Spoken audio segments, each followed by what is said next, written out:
A deal has been announced by US President Donald Trump to bring a cessation of Israel's genocidal military campaign in Gaza. But let's be clear, Israel has broken every single ceasefire agreement it has ever had with any state ever. This will be no different. However, what has happened during this period of time is Israel has brought itself directly into an antagonistic conflict with the vast majority of humanity through its genocidal actions in Gaza. When people are seeing on a daily basis children killed on their phones, they have gone away to try and understand what could the cause of this be? What is the ideological underpinning of all of this killing and murder? And that has led them to the ideology of Zionism. In the United States, you see stalwart supporters of Israel on the right-wing side of the equation turning against Israel and turning against Zionism in large numbers. Is the media totally presenting the truth when it comes to Israel? Just a question, that maybe we shouldn't believe everything the media says, because I know I've been conditioned to ask a lot more critical questions over the last couple of years. What they've done to Gaza is fucking insane. It's insane. And if you can't see that, if you can't say that, and your response is, Israel has the right to defend itself. Like, what are you talking about? Against what? Children? I would literally rather saw off my own foot than support Israel ever again, by the way. Never supporting that demonic nation ever again. That's like, I am so off that train. It's crazy. I feel like America's just like, it feels like we're just owned by Israel, And we just never knew it. I thought we owned them.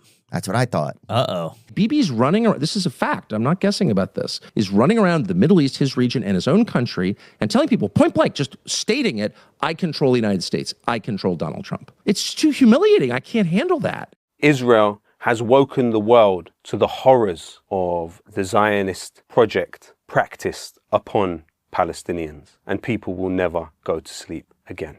But also, the story of Palestine is not simply a story of unchecked Zionist power. Actually, it's the story of a refusal to die. The Palestinians have not been defeated. In fact, they are victorious. Palestine was supposed to die in 1948.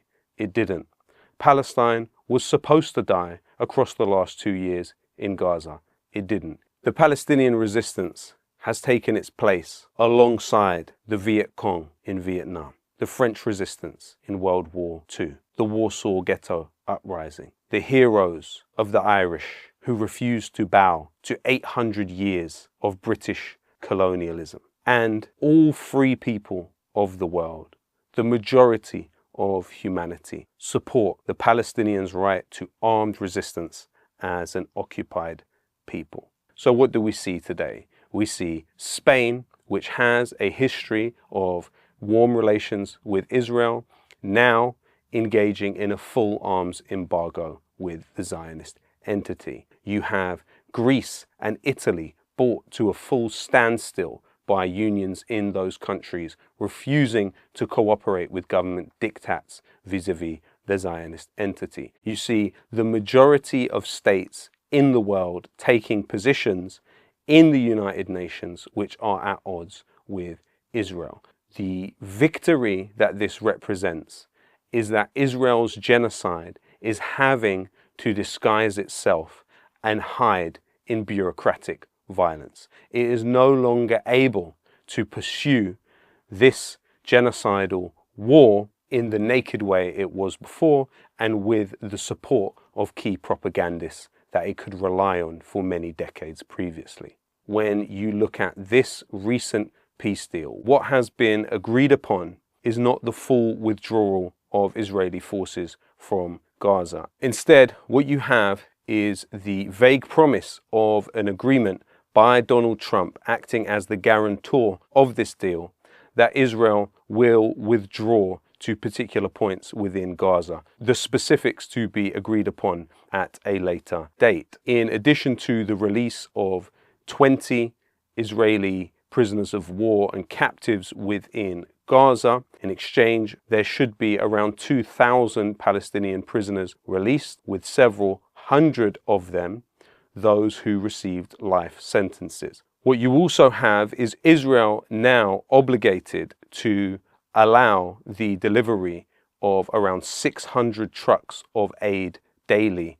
Implicit within that is the acknowledgement that Israel has been using food as a weapon of war. That is a key characteristic of genocide. The people of Gaza are celebrating a ceasefire agreement which could finally offer them respite from the daily bombings of every single hospital in the Strip, from an entity that left children on incubators to later be discovered by a journalist. What happened to the journalist that made that discovery?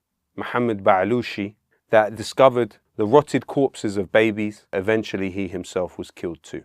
The reverberations of Gaza and Israel's genocidal campaign there will be felt for decades to come.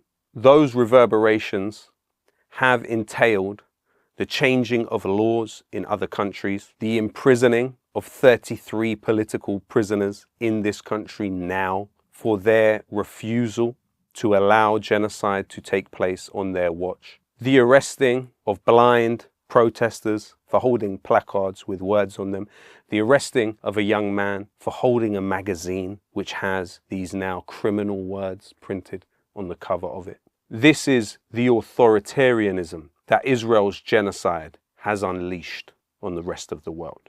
We have seen heroic support from billions of people across the world to the people of Gaza. We have seen people from wide and far cling onto the hands of those in Gaza and refuse to let them go. But what we have also seen is an unprecedented servility among the political classes of the world who have been materially involved in this genocide in Gaza. Do not allow them to rewrite history.